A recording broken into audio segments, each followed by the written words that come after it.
나의 삶에 흘릴 눈물 없건만 내 인생에 고단함이 없건만 나의 눈에 흐르는 이 눈물은 왜일까 무엇 때문일까 나의 삶에 부족함이 없거늘 내 인생에 슬픔이 없거늘 한없이 흐르는 이 눈물은 왜일까 왜 그럴까 흐르는 눈물 가져가셔서 주님은 울고 계시고 나의 마음을 가져가셔서 이토록 아파하시네 주여 내 눈에 흐르는 눈물은 내 것 같사오나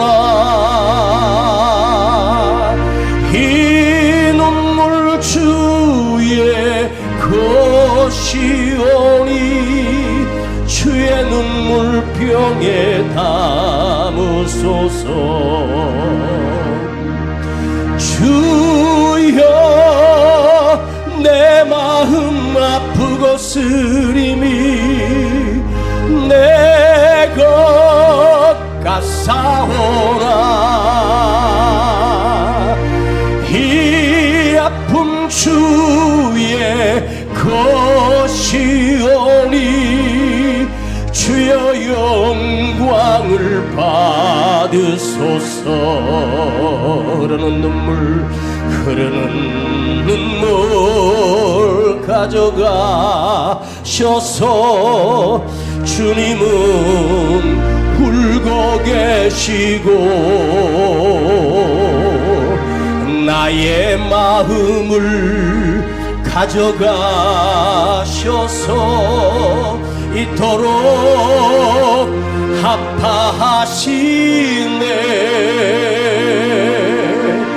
주여 내 눈에 흐르는 눈물은 내 것 같사오나 이 눈물 주의 것이오니 주여 눈물병에 담으소서 주여 내 마음 아프고 쓰림이 내 것 같사오나 그 아픔 주의 것이오니 주여 영광을 받으소서 주여 내 눈에 흐르는 주여 내 눈에 흐르는 눈물은 내 것 같사오나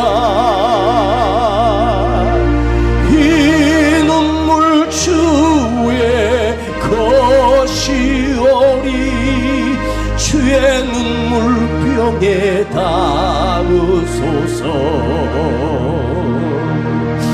주여 내 마음 아프고 쓰림이 내 것 같사오나 이 아픔 주의 것이오니 주여 영광을 받으소서 한 번 더 주여 내 눈에 주여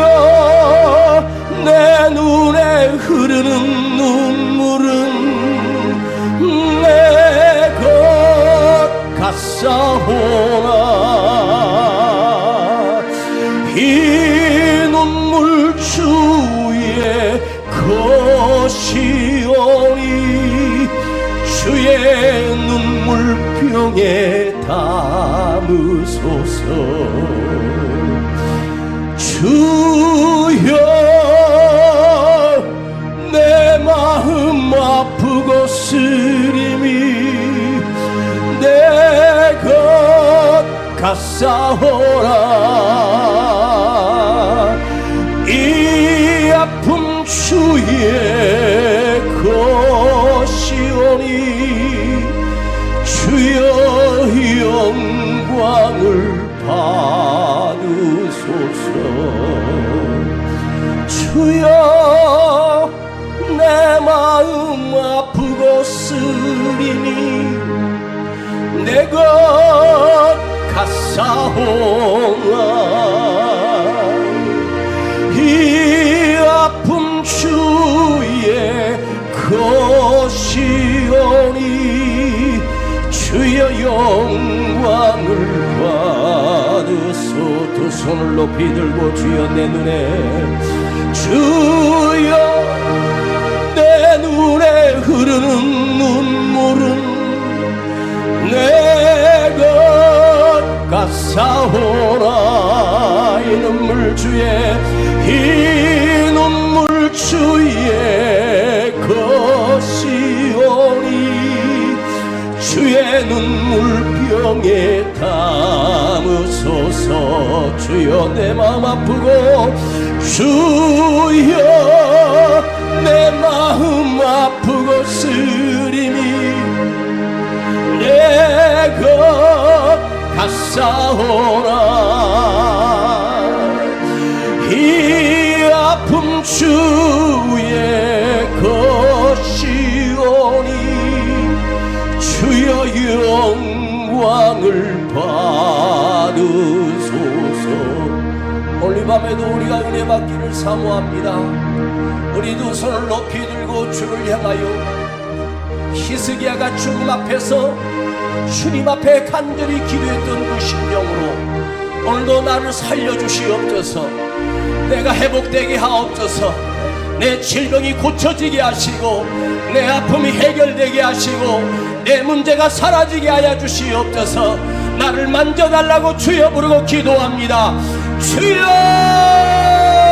아버지 오늘 이 밤에도 은혜를 사모합니다. 아버지 하나님 이곳에 주의 영광을 부어주시고 성령의 나타나심과 하나님의 말씀과 능력이 우리를 새롭게 하시고 우리를 변화시켜 주시고 우리를 살려주시고 회복시켜 주시고 우리 기도가 뜨거워지게 하시고 다시 살아나게 하시며 내가 회복되게 하시고 간절해지게 하시고 뜨거워지게 하시고 살아나기를 사모합니다.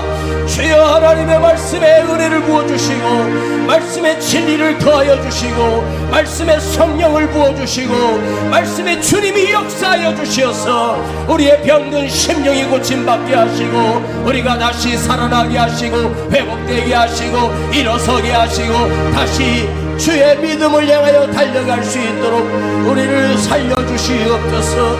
나를 살려주시옵소서. 내가 회복되게 하옵소서. 내가 일어나게 하옵소서. 내가 살아나게 하여 주옵소서. 주님 영광 받으시옵소서. 찬송을 받으시옵소서. 이 밤에 우리의 눈물을 아버지 앞에 드리며 내 눈물을 보시는 하나님을 주목하게 하시고 주님을 경험하게 하여 주옵소서. 주여 영광을 받으시옵소서. 주여 내 마음 아프고 쓰림이 내가 같사오나 이 아픔 주의 것이오니 주여 영광을 받으소서.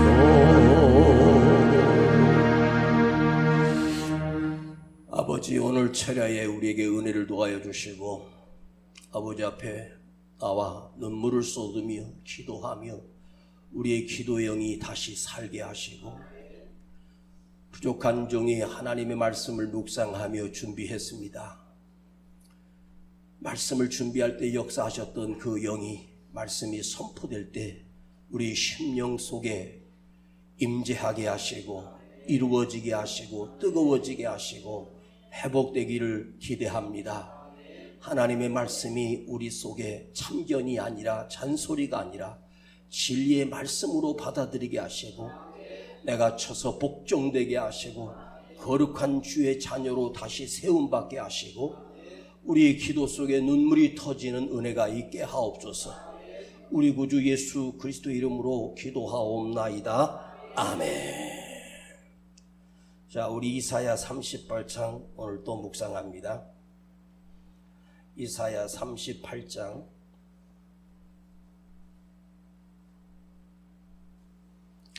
이사야 38장 3절부터 5절까지입니다. 이사야 38장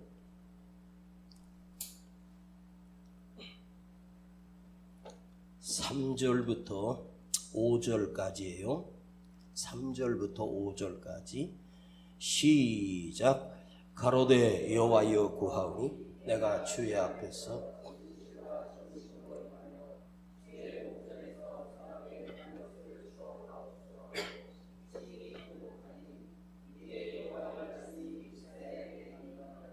가라사대 너는 가서 히스기야에게 이르기를 내 조상 다윗의 하나님 여호와께서 이같이 말씀하시기를 내가 내 기도를 들었고 내 눈물을 보았노라.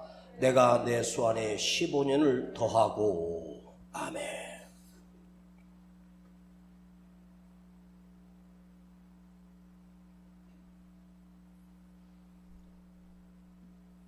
태어난 인간이 죽을 때까지 자기가 누구인지, 내가 무엇을 하는 사람인지, 나의 존재가 얼마나 귀한지를 모른 채 살다가 죽습니다. 오늘 이 밤에 여러분들이 내 존재가 무엇을 위해서 존재하고 있으며 내가 무엇 때문에 숨을 쉬고 있으며 내가 왜 살고 있는지를 한번 우리 자신을 내가 보는 그런 시간 됐으면 좋겠습니다. 사람이 살아가는 이유를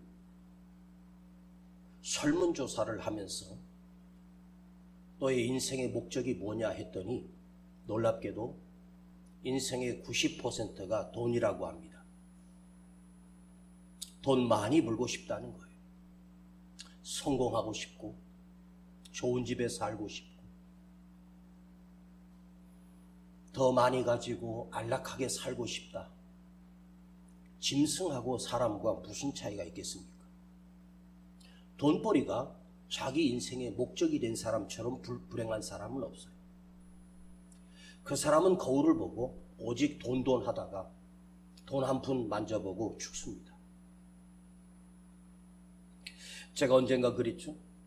어느 의대생이 시신의 어떤 시신이 나이가 60대 중반 된 시신이 싸늘하게 식어있는 그 사람을 그 시신을 해부하며 의학을 공부하는 그 학생이 일기장에 썼습니다.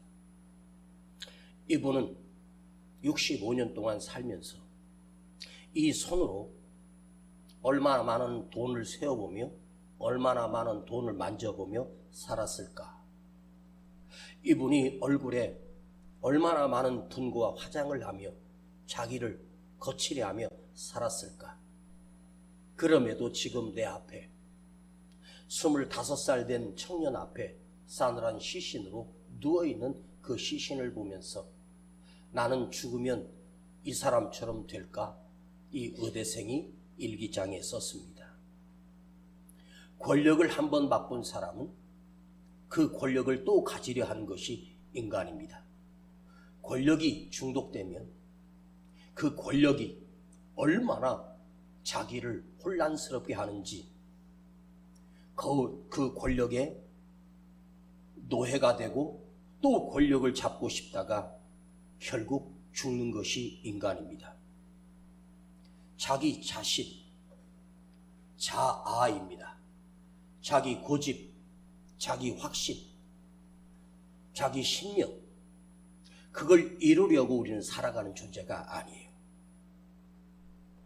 자아가 중심인 사람은 모든 것이 자기 이득과 자기 중심이 최고입니다.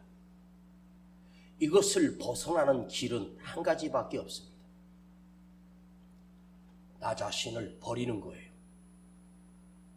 저는 우리 성도들과 목회하면서 저는 이 은세 목사라고 하는 내 인생은 없습니다. 나를 버려야 진리의 말씀을 여러분에게 전할 수 있지, 나의 야망이나 꿈을 이루기 위하여 저는 목회하는 게 아닙니다. 제가 만일 돈을 벌기 위해서 살았다면 지금보다 훨씬 더 많은 돈을 모았을지도 모르고 지금의 100배, 1000배만큼 잘 살 수도 있었을 것입니다. 그러나 그것은 불행한 인간입니다. 주님이 당신의 제자들을 부르실 때 이렇게 말씀하셨습니다. 너는 나를 따르라. 자기를 부인하고 나를 쫓으라. 자기를 부인하고 나를 쫓으라. 이 말은 뭡니까? 나를 버리고, 나의 욕심과 성공을 버리고 주님이 나의 목적이 되는 삶, 그것이 제자입니다. 우리 모두는 예수님의 제자입니다. 또한 예수님의 자녀입니다. 하나님의 자녀입니다. 나의 욕심과 내가 이루고 싶은 것, 그거 가지고 있다고 해서 그 개꿈은 이루어지는 것이 아니에요. 여러분, 이 밤에 내가 나를 진정으로 내려놓고 버릴 수 있으면 진짜 주님을 만나게 되는 신비한 역사가 일어납니다. 인생은 가지면 가질수록 더 큰 욕심이 생기고 가지면 가질수록 자기를 잃어버립니다. 그러다가 그 욕심에 자기 자신이 패망하고 자기 자신이 죽는다는 사실을 모른 채 점점 마약에 빠져들어 죽습니다. 오늘 여러분 자신이 내가 누구인가를 한번 생각해 보세요. 아마도 우리가 금요 이 철야 예배 시간에 이사야 38장을 아마 오늘 5번째 정도 하는 것 같습니다. 다음 주에는 뭐 할지 아직 모릅니다. 제가 한 본문 가지고 계속 묵상한다는 말은 다른 설교를 하는 것보다 100배는 어렵습니다. 똑같은 말씀을 가지고 메시지를 만들어낸다는 것은 뼈를 깎는 고통이 없이는 또 만들어낼 수 없습니다. 오늘 여러분들이 이 말씀을 또 들으면서 본문이 똑같네? 그러나 본문은 같을 수 있지만 우리가 이 각도나 방향은 전혀 다르게 저는 이 말씀을 새롭게 묵상하고 계속해서 이 말씀을 잠꼬대로도 부르면서 이 말씀을 묵상했습니다. 작은 애벌레 한 마리가 나비가 되기까지 허물을 벗어요. 허물을 벗습니다. 근데 조그만 애벌레 하나가 나비가 되기 위해서 그 허물을 몇 번을 벗는지 아세요? 무려 5번의 허물을 벗어요. 그 허물을 벗을 때 그 애벌레가 얼마나 큰 고통을 이기며 그 허물을 벗는지 아십니까? 무려 5번의 죽음의 고통의 허물을 벗어야 그 작은 유충이 점점 커지면서 번데기가 되고 나중에는 날개가 생기고 날개에 힘이 생기면서 하늘을 나는데 그것도 한철 날다가 끝나는 게 나비의 인생입니다. 사람이 인생을 살아가며 나이를 먹고 우리가 수없이 늙어가는데 여러분은 내 인생의 허물을 몇 번이나 벗어 보았습니까? 단 한 번도 허물을 벗어보지 못합니다.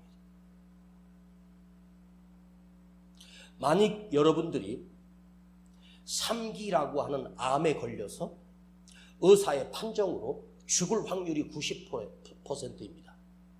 살 확률은 2, 3%밖에 되지 않는 그 죽음의 터널을 벗어나 정말 하나님께서 내 생명을 연장시켜 주셔서 다시 살게 하는, 그리고 무려 7년 반의 항암 치료와 수술을 7번의 수술을 단행한 결과 내가 완치 판정은 아니지만 그래도 암세포가 내 몸에서 한 70% 이상 사라져 그래도 앞으로 5년을 더 살 수 있다는 그런 판정을 받게 됐을 때 죽음의 터널을 7년을 넘게 버텨온 자라면 한 번의 허물을 벗는 과정을 경험하는 거예요. 우린 수없이 죽을 고비를 넘겨도 그것을 기억하는 것은 고작 1년도 가지 못하고 며칠 만에 잊어버린 채 자기 잘난 맛에 살고 있는 인간들 보면 참으로 인간은 바보입니다.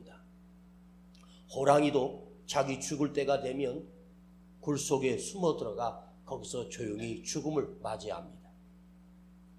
자기 죽는 것도 모른 채,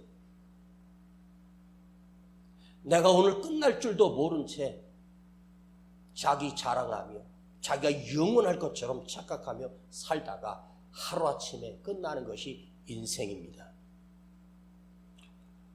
허물을 벗는 고통. 오늘 히스기야의 기도를 또 묵상하면서 히스기야 인생에 아수르 사내립이 18만 5천 군대를 이끌고 왔을 때 군대 장관 회의를 한 것이 아니라 자기 기도의 골방에 들어가 엎드려 하나님 앞에 그들의 협박문을 내려놓고 하나님 앞에 밤새워 기도했을 때 하나님께서 히스기야의 기도를 들으시고 그날 밤 18만 5천 대군을 하나님이 치십니다. 사내립은 돌아가 자기 아들에게 저격을 당해 죽음을 맞이합니다. 그때 히스기야가 기도의 능력을 체험합니다. 기도가 이렇게 위대하구나. 기도의 능력이 이만큼 대단하구나. 그런데 히스기야는 아수르 18만 5천 대군을 기도로 물리쳤던 히스기야 왕이 고작 1년도 되지 않아 병에 걸려 침상에 누워있는 거예요. 바로 이 앞장을 보면 사내립 군대와 이기는 전쟁 장면이 나오고 그 사이에 연대를 성경학적으로 제가 보니까 고작 1년도 채 되지 않는 시간, 히스기야는 교만병에 걸려 자기 잘난 맛으로 기도를 잃어버린 채 살았습니다. 그때 하나님이 히스기야를 쳤습니다. 병들었습니다.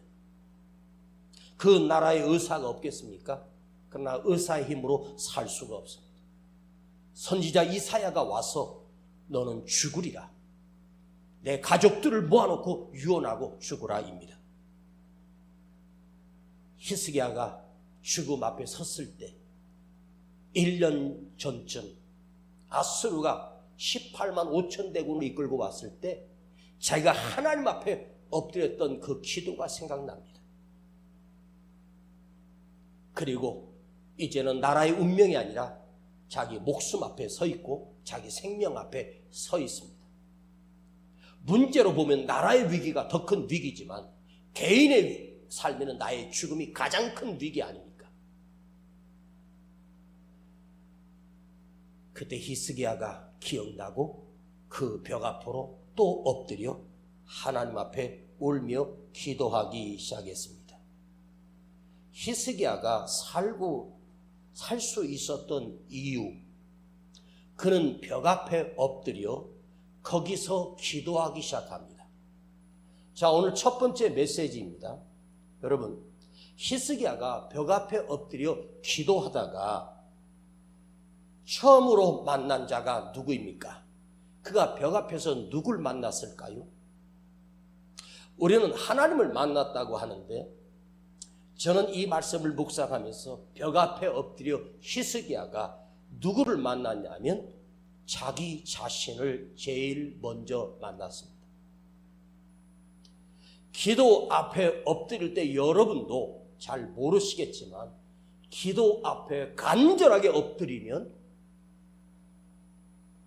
하나님이 오시기 전에 초라하고 부족하고 불쌍하고 힘없고 연약한 나 자신을 만나게 됩니다. 그것이 기도의 축복입니다. 힘없고 초라하고 한심하고 바보 같은 나, 아무것도 할 수 없는 무능한 나를 기도의 자리에서 나를 만나게 됩니다.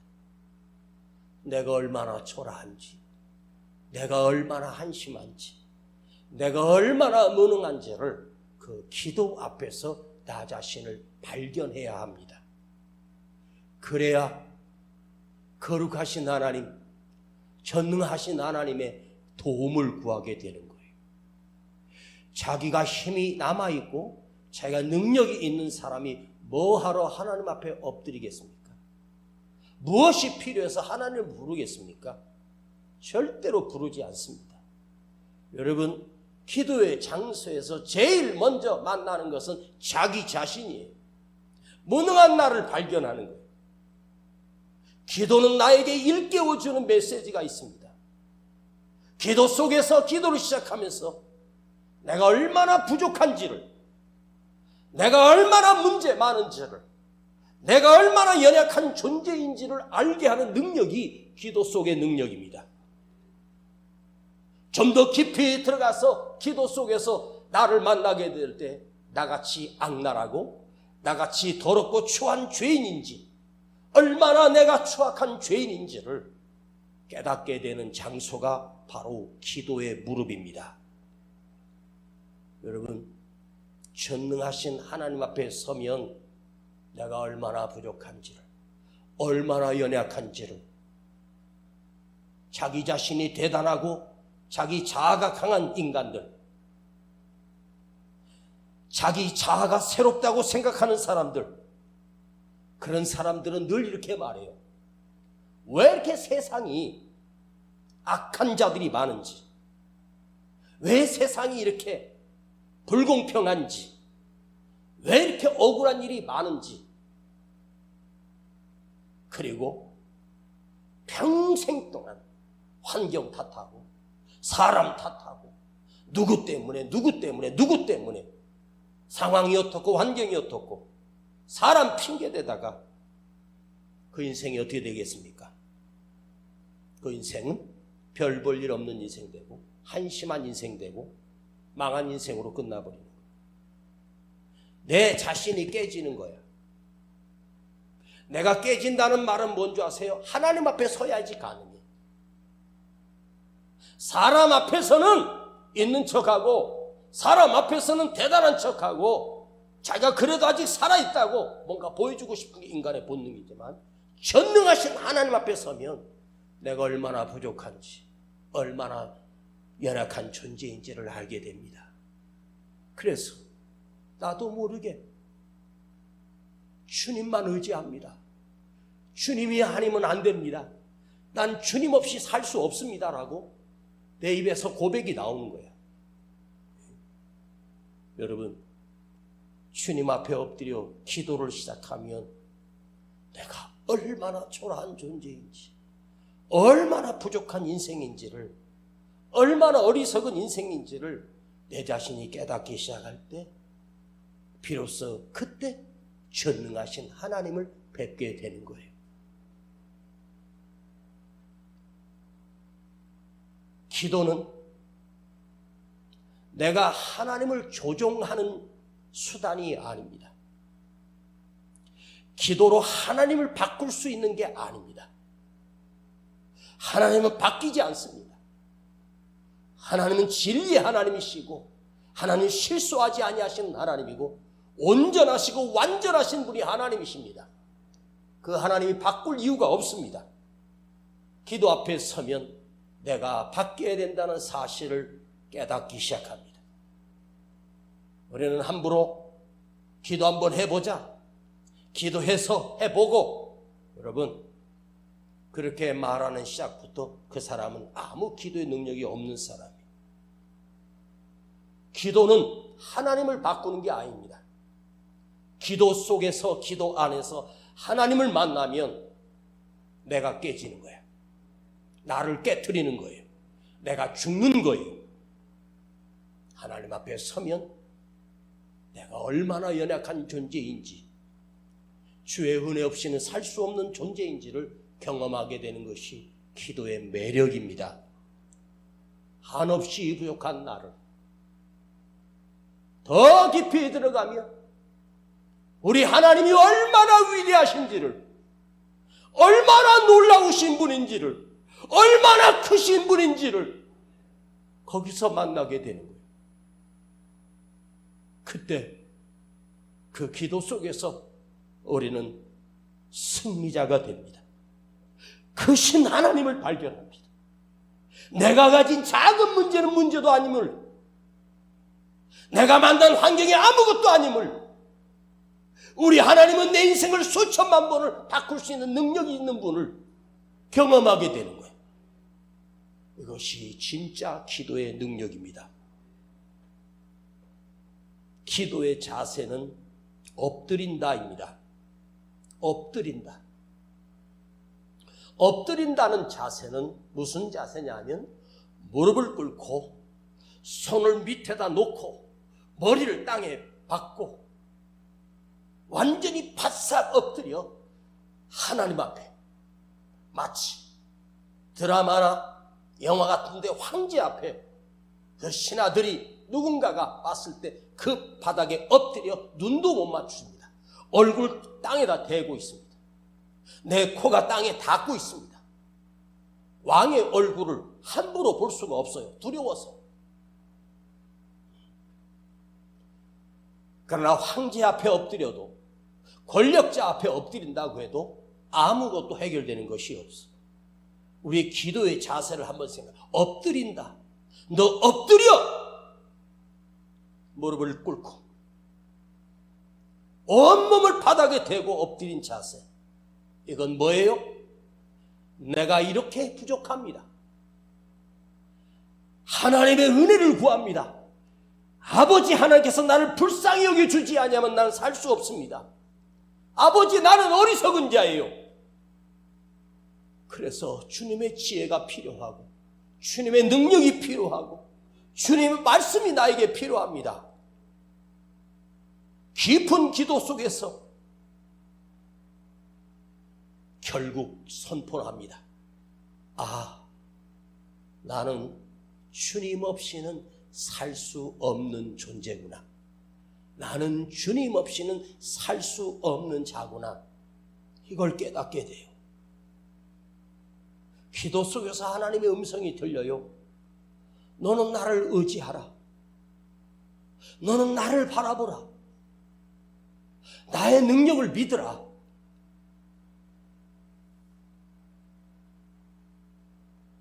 오늘 본문에 계속 읽다가 그냥 지나쳤는데 3절에 보면 주의 앞에서 진실과 전심으로 행하며 주의 목전에서 선하게 행한 것을 추억하옵소서. 자기가 잘한 것 한번 생각해 보세요. 하나님. 그러다가 심히 통곡하니, 히스기야가 하나님 앞에 잘한 것을 생각해 본 거예요. 25의 왕이 돼가지고 온 나라의 우상을 다 깨뜨렸습니다. 우상의 신전을 다 불태워버렸습니다. 하나님의 전에 우상을 섬겼던 것을 다 불태워버리고 청소하고 거기에 하나님의 거룩한 전으로 세우고 온 백성들에게 내년에 심을 씨앗인 곡식까지도 다 쓸어서 하나님께 바치라고. 그리고 여호와께 온 백성이 돌아오게 되는 놀라운 역사가 히스기야 왕을 통해서 나라가 개혁이 되고 변화가 일어나요. 다윗 왕 이후에 다윗이 2대 왕이고 히스기야가 16대 왕입니다. 그러면 14대를 거쳐 우상을 섬겼던 이 썩은 나라가 하나님 앞에 돌아오는 이 엄청난 일이 일어났어요. 근데 히스기야가 하나님 앞에 내가 잘한 것을 기억 안 납니까? 내가 성전을 다시 청소하고 우상을 다 불태우고 하지 않았습니까? 거기에 하나님이 감동받으신 게 아니에요. 여러분도 저도 하나님 앞에 예쁜 짓 하고 잘한 거 있어. 그런데 그거로 하나님 앞에 통하는 게 아닙니다. 그래, 잘한 것도 하나님이 기억하십니다. 그런데 하나님이 히스기야를 다시 세우고 다시 살려주신 이유가 뭐냐? 통곡하고입니다. 이 단어 하나가 엉엉 울었습니다. 그래서 하나님께서 5절에 내가 너의 눈물을 보았노라. 내가 너의 눈물을 보았노라. 오늘 하나님께서 히스기야를 살려주신 응답으로 내가 너의 눈물을 보았노라. 이 단어 하나를 여러분 안에 새기세요. 그리고 나도 하나님 앞에 기도할 때 내 눈물을 하나님 앞에 쏟을 때 우리 하나님께서 나를 향해 히스기야를 향했던 내가 너의 눈물을 보았노라가 내 삶에도 펼쳐지고 내 삶에도 하나님이 선포하는 시간이 이 밤이 되기를 축복합니다. 나의 눈물을 보았노라. 히스기야의 눈물은 위장된 눈물이 아니었습니다. 속임수의 눈물이 아닙니다. 우리 하나님이 히스기야가 가짜로 우는 척한다고 해서 하나님이 속으실까? 아니에요. 중심을 꿰뚫어 보시는 하나님이 연기하며 거짓 눈물을 쏟는 것을 누가 하나님이 모르시겠습니까? 하나님은 그가 왜 울고 있는지, 진정으로 울고 있는지, 간절하게 울고 있는지를 하나님은 정확하게 알고 계셨습니다. 내가 너의 눈물을 보았다. 짐승은 고유의 자기 소리만 냅니다. 꽥꽥 소리도 내고 새들이 짖는 것도 우는 것이 아닙니다. 짐승은 그냥 우리가 알아들 수 없는 그들에겐 언어 자체도 없지만 나름대로 신호는 있겠죠. 그런데 짐승들은 눈물이 없습니다. 짐승의 눈에서 눈물은 그 눈이 볼 수 있도록 거기에 습기를 조절하기 위하여 있는 것입니다. 여러분 눈에도 눈을 깜빡깜빡할 때마다 눈이 부드러운 것은 거기에 눈물이 있기 때문에 만일 눈물샘이 마르면 눈을 하나 깜빡일 때도 눈이 찢어질 것처럼 고통을 느낍니다. 그래서 인공으로 눈물을 넣어서 눈을 깜빡이는 사람도 많아. 그런데 하나님께서 우리 사람에게 주신 눈물은 눈을 깜빡거릴 때마다 부드러우라고 오일의 역할을 하는 정도가 아니라 내 앞에서 울라고 하나님 앞에서 울 수 있도록 우리에게 눈물을 주셨어요.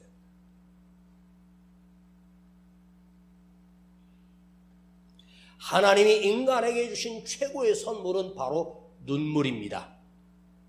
여러분이 울 수 있는 사람이면 하나님이 나에게 주신 귀한 선물을 하나님 앞에 올려드리는, 하나님 앞에 드려지는, 하나님께 드리는 나의 선물, 최고의 선물은 인간이 하나님께 드릴 수 있는 최고의 헌신은 눈물입니다. 여러분의 집을 팔아드린다고 해도 하나님 눈 하나 깜빡이지 않습니다. 하나님 앞에 여러분의 눈물을 드려보세요. 하나님이 감동하십니다. 우는 것 울어보셨습니까? 하염없이 울며 기도해 보셨습니까? 울며 기도하는 것과 그냥 우는 것이 있습니다. 그냥 하소연하면서 펑펑 우는 울음이 있습니다. 방문 걸어잠그고 바닥을 치면서 한탄스러워서 내 인생이 이렇게 꼬여서 내 인생이 한심해서 엉엉 울 수도 있습니다. 그렇게라도 울고 나면 어때요? 속이 후련해지지 않습니까? 눈물은 사람 속에 있는 질병을 씻어내는 치료제입니다. 눈에서 물만 흐르는 게 아닙니다. 가슴을 씻어내고 마음의 상처를 씻어내는 능력이 눈물 안에 있습니다. 하물며 하나님 앞에 울며 기도하는 그 눈물만큼 거룩하고 귀하게 받으시는 그 눈물이 어디 있겠습니까? 하나님은 히스기야의 통곡과 그 눈물을 보셨습니다. 그리고 하나님이 히스기야를 그 밤 기도하는 몇 시간, 채 1시간도 되지 않았을 때 하나님의 응답이 선지자를 통해서 하나님이 너를 고치셨다, 살리셨다, 해를 뒤로 넘어가게 하시고 무화과를 비벼서 상처에 바르라. 여러분, 사형 선고가 철회됐고 15년이나 하나님은 히스기야의 생명을 연장해 주셨습니다. 그러나 히스기야가 15년을 더 산 것이 중요한 것이 아니에요. 히스기야가 그날 울었던 그 눈물은 히스기야를 하나님이 죽이신다는 말은 과거에 잘했지만 그 교만으로 인하여 너는 내 것이 아니야, 내가 너 버렸어 하는 뜻이거든요. 근데 그 눈물을 받으시고 히스기야를 하나님이 거룩한 나라에 들여 주셨고 하나님의 백성으로 영원히 삼아 주신 거예요. 성경을 찾아봤습니다. 이 설교를 준비하기 위해서 믿음의 사람들의 눈물을 찾아봤습니다. 시편을 읽어보니까 다윗은 13년을 넘게 쫓겨다니는 방랑자 속에서 매일 밤마다 그의 노래를 들어보면 눈물로 부른 노래였습니다. 다윗은 평생을 밤마다 침상을 눈물로 적셨다고 말합니다. 뼈가 새하도록 울었다고 고백합니다. 눈물로 적셨던 인생이 다윗입니다. 에레미야는 나라가 망했는데 무너진 나라를 보면서 단 하루도 울지 않은 밤이 없었습니다. 매일매일마다 밤마다 눈물로 지새며 살았던 선지자가 눈물의 선지자 에레미야입니다. 막달라 마리아가 주님을 만났을 때 주님 발 앞에 엎드려 주님의 발을 당신의 눈물로 주님의 발을 씻겨드린 여자가 바로 막달라 마리아입니다. 예수님 발 앞에 눈물로 적셔서 주님의 발을 씻어준 여인이 바로 막달라 마리아였습니다. 얼마나 주님의 사랑에 감격했으면 그 눈물로 주님의 발을 씻겨드리겠습니까? 베드로가 신앙 고백 한 번 잘했지만 결국 주님을 3번이나 부인했습니다. 새벽에 닭소리를 듣고 정신이 번쩍 든 베드로는 대제사장 뜰을 벗어나 한적한 곳에 가서 그 새벽에 통곡하며 가슴을 치며 울기 시작합니다.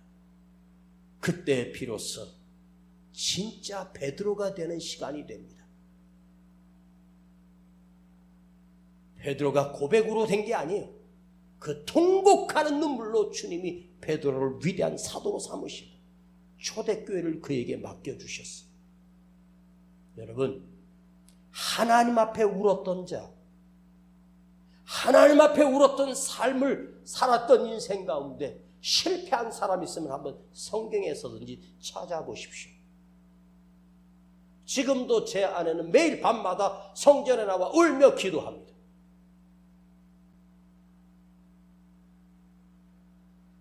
기도하는 그 눈물은 하나님이 결코 땅에 떨어지지 아니하고 그대로 받아가셔서 하나님의 눈물병에 담으시고 우리를 기억해 주십니다. 눈물로 끝난 인생은 단 한 사람도 없었습니다. 기도했던 자의 눈물은 우리 주님의 눈물과 함께 섞이게 됩니다. 예수님이 흘리셨던 그 눈물, 예루살렘을 내려다보시고 망할 이성을 보시며 주님은 밤새워 우셨습니다. 우리 주님은 십자가에 못 박혀 죽이시기 그날 밤 땀방울이 핏방울이 되도록, 눈물이 핏방울이 되도록 우리를 구원하시기 위하여 밤에 그 언덕에서 우셨습니다. 그 눈물이 우리를 구원해 주셨고 그 눈물이 우리를 살려내신 십자가의 능력입니다. 여러분, 한나가 실로 전에 엎드려 하나님 앞에 한없이 울 때 통곡했다는 단어가 거기도 나와요. 그때 그 통곡했을 때 하나님께서 다가오셔서 한나를 끌어안으시고 하나님이 한나와 함께 우셨습니다. 오늘 히스기야가 통곡할 때, 그가 벽 앞에서 한없이 울며 기도했을 때 히스기야의 눈에서 떨어지는 눈물만 떨어진 것이 아닙니다. 벽 앞에 서 계셨던 그 하나님의 눈물이 히스기야의 가슴에 떨어지기 시작했습니다.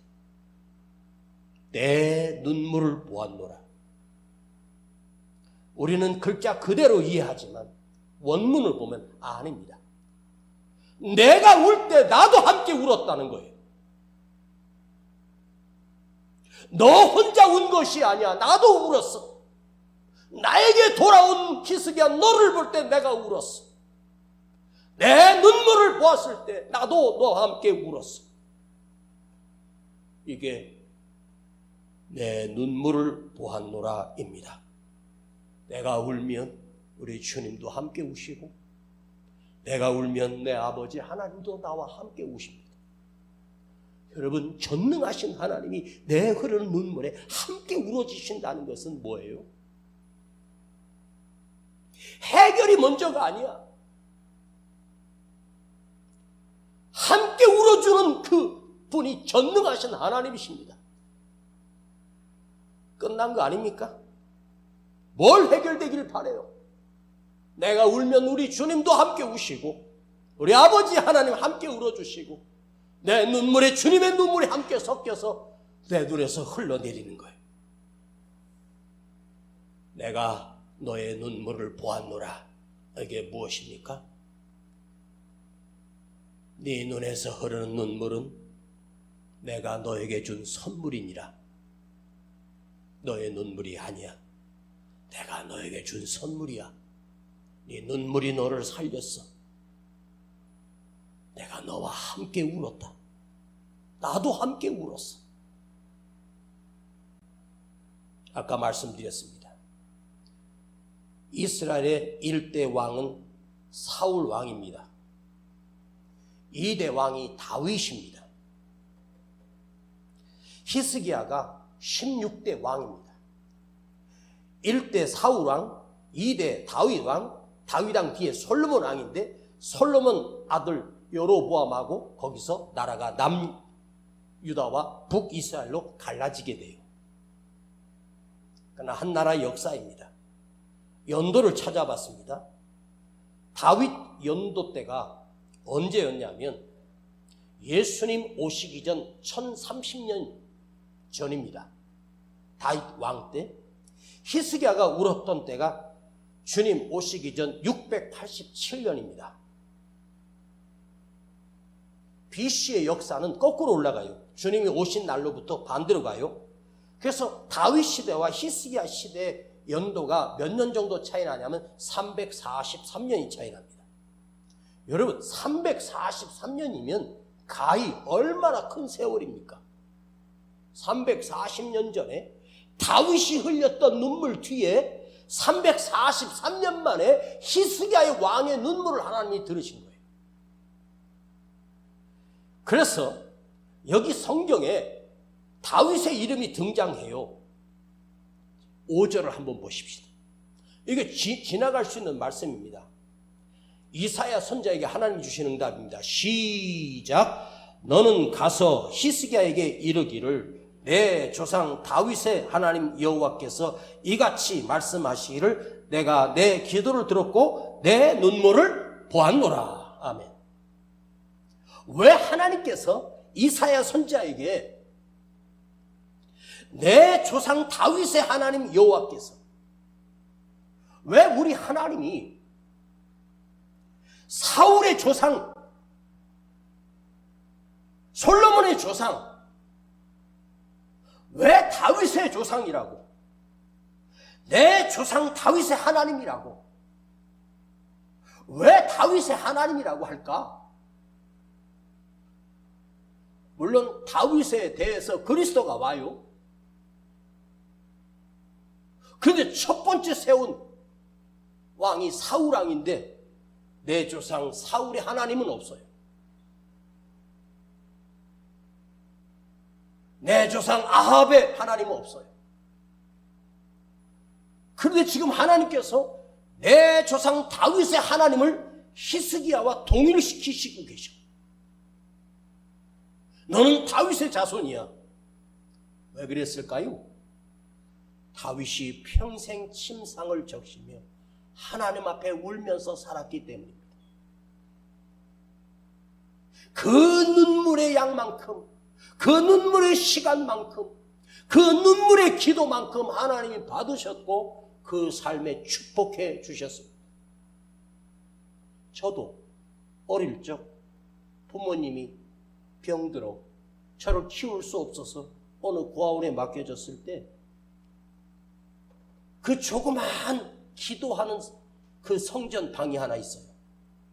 거기 9시가 되면 무조건 의무적으로 모여서 찬송 몇 곡을 부르고 성경 한 장을 같이 이어가면서 읽고 선생님이 설명 잠깐 해주고 기도하고 끝나면 각 방을 가서 자면 됩니다. 다 돌아간 시간에 저는 혼자 남아서 거기서 방석을 깔아놓고 혼자서 그 유리벽 앞에서 무릎을 꿇고 기도했던 기억이 생생하게 납니다. 그때는 우리 아버지 보고 싶고 우리 엄마 보고 싶어서 울었어. 그래서 우리 엄마 아버지랑 빨리 만나서 같이 살게 해달라고 하나님 앞에 그렇게 기도했습니다. 그러면서 울었습니다. 인생의 깊이는 내가 철없던 때이지만 기도하면서 하나님 앞에 울었던 시간이 많은 자, 울었던 눈물을 쏟은 자, 그걸 하나님이 결코 외상하지 않고 삶에 빛이 나도록 갚아주시고 세워주십니다.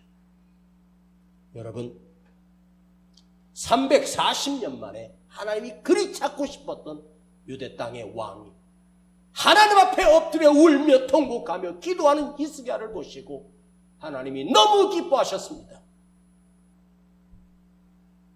그리고 그 사형 선고를 철회하시고 그 나라와 민족을 대대로 지켜준다고 하나님이 언약해 주십니다. 오늘 여러분 해결받고 싶나요?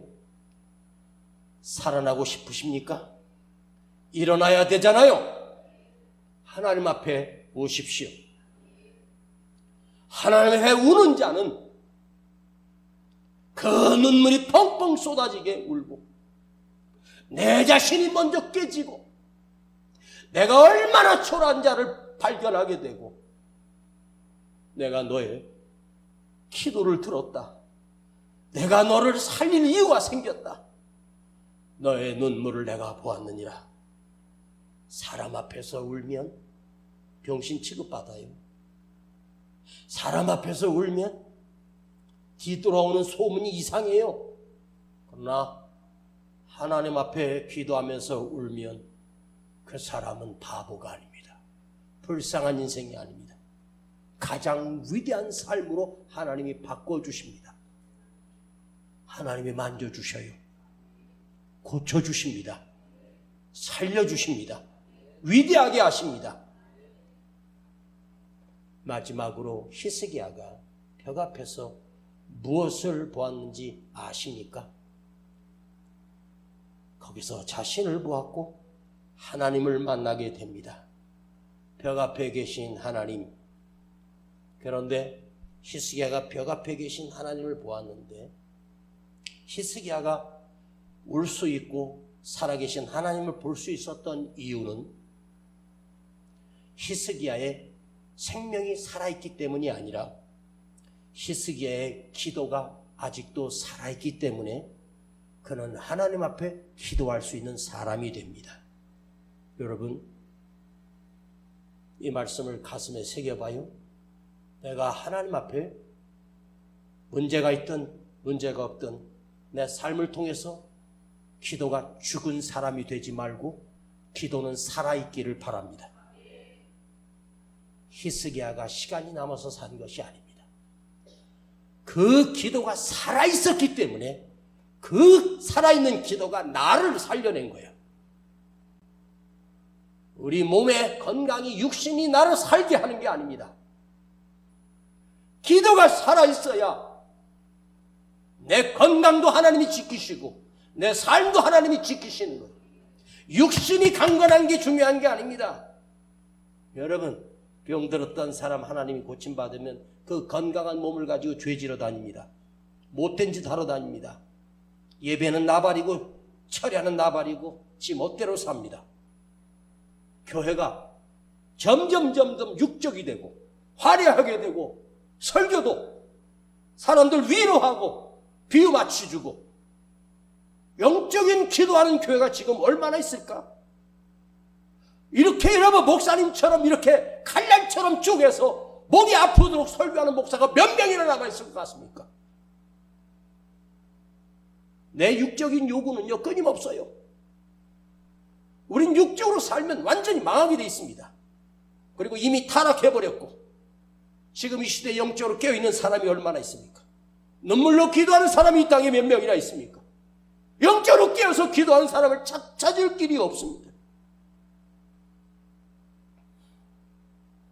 히스기야에게 다행인 것은 그가 살아있었던 것이 아니라 그 영이 아직 죽지 않고 살아있었고 위기 속에 하나님 앞에 엎드릴 수 있는 기도의 힘이 있었기 때문에 그는 죽지 않고 살았습니다. 사랑하는 여러분, 기도할 때 하염없이 울면서 눈물로 기도하십시오. 애통하는 자가 왜 복이 있는지 아십니까? 하나님이 함께 해주신다고 하셨습니다. 애통하는 자는 하나님이 절대로 그 인생을 버리지 않습니다. 여러분의 기도에 눈물을 담으세요. 저도 이 말씀을 묵상하며 이 말씀을 노트에 적고 기도하면서 내가 하나님 앞에 간절히 기도했던 순간들을 기억해 봤습니다. 간절히 하나님 앞에 기도했던 순간이 몇 번 있었습니다. 그 간절히 기도했던 그 순간을 기억해 보니 단 한 번도 맨 얼굴로 기도한 적이 없었습니다. 눈이 퉁퉁 부었고 눈물이 바닥을 적셨고 그렇게 간절히 기도했던 시간에 내 눈물도 간절해서 내 무릎 위로 뚝뚝뚝 떨어졌던 기억이 생생합니다.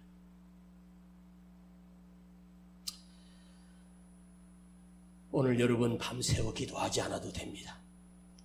그대가 오늘 흘리는 눈물을 하나님이 받으시도록 우리의 눈물을 쏟으십시다.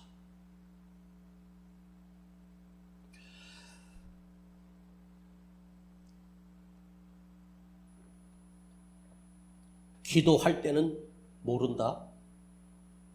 기도의 가치는 그대의 기도가 끝난 후에 나타난다. 기도할 때는 모른다. 기도의 가치란 네가 기도의 자리에서 일어날 때 나타난다. 다시 할게요. 기도할 때는 모른다.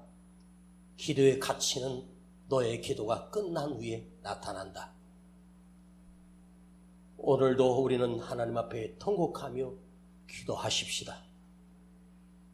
그 통곡의 기도 안에서 주님을 만나게 되며 주님이 만져주실 것이고 주님이 우리를 일으켜 세우실 것입니다. 우는 자는 실패자가 아닙니다. 사람 앞에서 울면 실패자지만 그러나 하나님 앞에서 우는 자는 그대는 영원한 승리자입니다. 아버지, 우리의 눈물샘이 다시 터지게 하시고 우리의 기도가 다시 눈물바다가 되게 하시고 이 나라, 이 민족이 모여 기도할 때 눈물로 성전을 적셨던 그 예배당을 적셨던 우리 어머니, 아버지 시대를 생각하며 오늘 이 시대에 우리의 눈물을 다시 되찾고 회복되기를 원합니다. 우리의 눈물이 다시 살아나기를 원합니다. 주여, 우리의 눈물이 가슴에서 우리 아버지 하나님을 향하여 진정으로 우는 눈물이 되게 하여 주옵소서. 우리 주 예수 그리스도의 이름으로 기도하옵나이다. 아멘. 흐르는 눈물 가져가셔서 주님은 울고 계시고 나의 마음을 가져가셔서 이토록 아파하시네. 주여, 내 눈에 흐르는 눈물은 내 것 같사오나 이 눈물 주의 것이오니 주의 눈물병에 담으소서. 주여, 내 마음 아프고 쓰림이 내 것 같사오나 이 아픔 주의 것이오니 주여 영광을 받으소서. 주여, 내 눈에 흐르는 눈물은 내 것 같사오나 이 눈물 주의 것이오니 주의 눈물병에 담으소서. 한 번 더 주여, 내 눈에 흐르는 주여, 내 눈에 흐르는 눈물은 내 것 같사오나 이 눈물 누구 거예요? 이 눈물 주의 것이오니 주의 눈물병에 담으소서. 주여, 내 눈에 흐르는 눈물은 내 것 같사오나 이 눈물 주의 것이오니 주의 눈물병에 담은 한 번만 더 주여, 내 눈에 흐르는 눈물은 내 것 같사오나